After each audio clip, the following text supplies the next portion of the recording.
రండి బాబు. ఆపండి. ఇక్కడ సారా దుకాణం ప్రారంభించడానికి వీల్లేదు. ఏమిటి మీ దౌర్జన్యం? ఆ ప్రశ్నే నేను అడుగుతున్నాను. స్కూల్ దగ్గరలో సారా దుకాణం ఏమిటి? రామూర్తి గారు ప్రెసిడెంట్ గా ఉండగానే లైసెన్స్ ఇచ్చారు. వద్దడానికి మీరెవరు? పిల్లలు చెడిపోతారని ఎన్నికలవగానే పంచాయతీ బోర్డు ఆ లైసెన్స్ రద్దు చేసింది. నా మీద కక్షతో రద్దు చేశారు. ఆ పంచాయతీ రద్దును మేము గౌరవించాం. నీ మీద కక్ష కట్టవలసినంత గొప్పవాడివి కాదులే. గుడి లాంటి బడి దగ్గర సారా కొట్టు పెడితే పిల్లల మనసులో విషబీజాలు నాటుకుంటాయని ఆలోచించి పంచాయతీ తీసుకున్న నిర్ణయం ఇది. సారా కొట్టి ఇంకో చోట పెడితే పిల్లలు పాడవకుండా ఉంటారా? సంసారం చేస్తేనే కదా పిల్లలు పుట్టేది అని పిల్లల ముందే సంసారం చేస్తా ఉంటండి. పైగా బాధిస్తారంటే పోలయ్య, నీ ఆస్తికి నష్టం కలిగించడం నాకు ఇష్టం లేదు. నీకు గంట టైం ఇస్తున్నాను.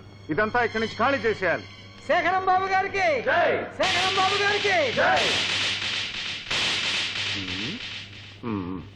ఈ రాళ్ళు ఈ బియ్యంలో, ఈ ఇసుక ఈ పప్పులో.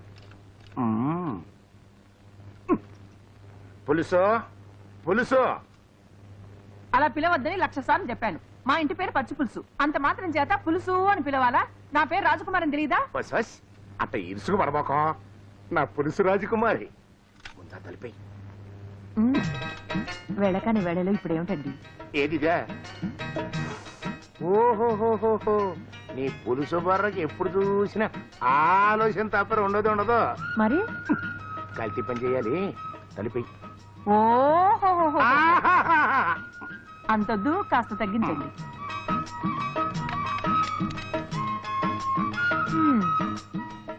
అమ్మయ్యా. స్టూల్ మీద కూర్చుంటావంటే ఆ డబ్బాలో డాళ్ళ తీసుకొచ్చి ఈ నేతి డబ్బాలో కలుపు. అబ్బా, వస్తున్నానండి. త్వరగా చూడు. రేపు దత్తుడు గారింటో నామకరణం. గోల్డ్ సరుకులు పంపాల్సి ఉంటుంది. ఇంకా కల్తీ చేయాల్సిన సరుకులన్నీ అసలు ఉన్నాయి. కానీ చాలా అదేం సరిపోద్ది. కలుపు, లేకపోతే గిట్టదు. పోరి గారిది కొడక, ఎవడో ఫుడ్ ఇన్స్పెక్టర్ దడుచుకు తెచ్చా కదంటారా? పాపి సిరాయివని మీరంత తేలిగ్గా చచ్చిపోరండి. ఎవరు? మేం కాదు. మేము అంతొద్దు కానీ కొంత తగ్గించండి. మనం ఇలాగే కలుపుకుంటూ పోతే ఎప్పుడో అప్పుడు మన వ్యాపారం గోయిందా గోయిందా. నాకు అట్టని భయాలేం లేవు గాని ఈ రాళ్ళు తీసుకెళ్లి ఆ మినపప్పులో కలుపు. ఓ పని చేద్దామండి, ఈ రాళ్ళు తీసుకెళ్లి ఆ మినపప్పులో కలపడం కంటే ఆ మినపప్పు తీసుకొచ్చి రాళ్ళలో కలపడం మంచిదేమోనండి. ఈ మధ్య నీకు తెలియచేట్లు విపరీతంగా పెరిగిపోయిరా. అయ్యి బాబాయ్,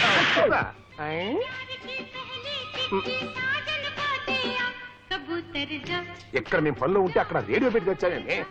ముందు ఆ సౌండ్ అప్పు. అది ఊళ్ళో వాళ్ళు వచ్చారంటే మన తొక్కలు బాగా పడతారు. ఏదో ఒక రోజు అదేటు తప్పదు. ఆహా, అమ్మాయి గారు చాలా కరెక్ట్ గా చెప్పారండి. గాడిత కొడక. చిచి, అందరూ నా సొమ్ము తిని నన్నే తిడుతున్నారు. నీ కల్తీ సొమ్ము తింటున్నందుకే నేను సిగ్గుపడి చేస్తున్నాను నాన్న. ఊర్లో అందరూ నిన్ను కల్తీ కనకయ్యా అంటే నీకు సిగ్గుగా లేదు? సిగ్గా పాడా? వ్యాపారం నాకు ఇట్లా కల్తీ చేస్తేనే మనం పైకి వచ్చేది. అయినా సిగ్గు అంటే వ్యాపారం చేస్తే రేపు మన సిగ్గు కప్పుకోవడానికి ఒంటి మీద గుడ్డ కూడా ఉండదు. నువ్వు సంపాదించే కల్తీ డబ్బుతో బట్టలు కట్టుకుని తిరగడం కంటే లేకుండా తిరగడమే నయం. నార్మల్, మీ నాన్నకి ఎదురు చెప్తావా? నేను ఎదురు చెప్పడం లేదు. ఇలా కల్తీ చేస్తుంటే ఊరోళ్ళ శాపం తగులుతుందని అంటున్నా. ఏంటే కల్తీ అని తెగారుస్తున్నావు? అసలు ఈ సృష్టి కల్తీ తెలుసా? గాలి నీరు కల్తీ చేసి మనిషిని సృష్టించాడు ఆ భగవంతుడు.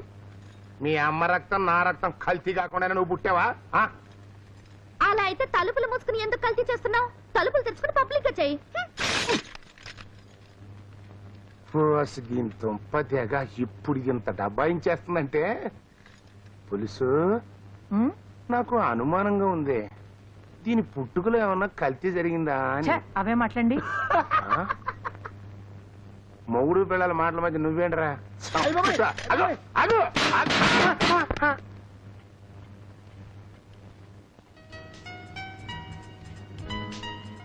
లక్ష్మి, త్వరగా భోజనం వడ్డించు.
అదే అమెరికా వాడు ఇరాక్ మీద బాంబు ఎయ్యక ముందు రేటయ్యా.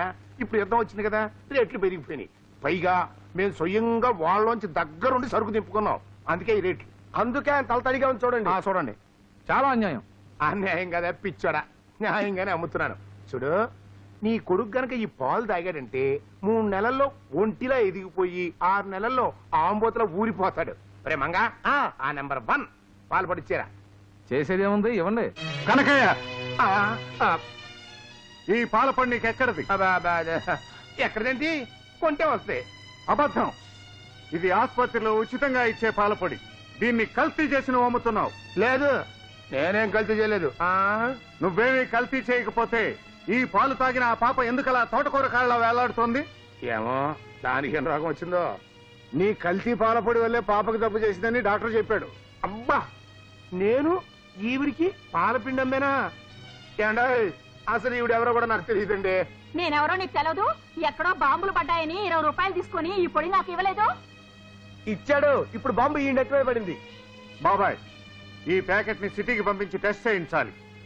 ఎక్కడో యుద్ధం జరిగితే ఇక్కడ రేట్లు పెంచడమే కాక సరుకుల్ని కల్తీ చేసి ప్రజల ప్రాణాలతో ఆడుకున్న ఈ కనకయ్యని ఊరికే వదలకూడదు. నాకేం తెలియదండి, అసలు నేనేం కల్తీ చేయలేదు. ఇదిగో ఇదిగో ఈడే చేసి ఉంటాడు. అప్పటికి చెబుతూనే ఉన్నానండి, కల్తీ చేయబోకరా, జనం చచ్చిపోతారు అని. ఓరి నీ మొహం మండా, నా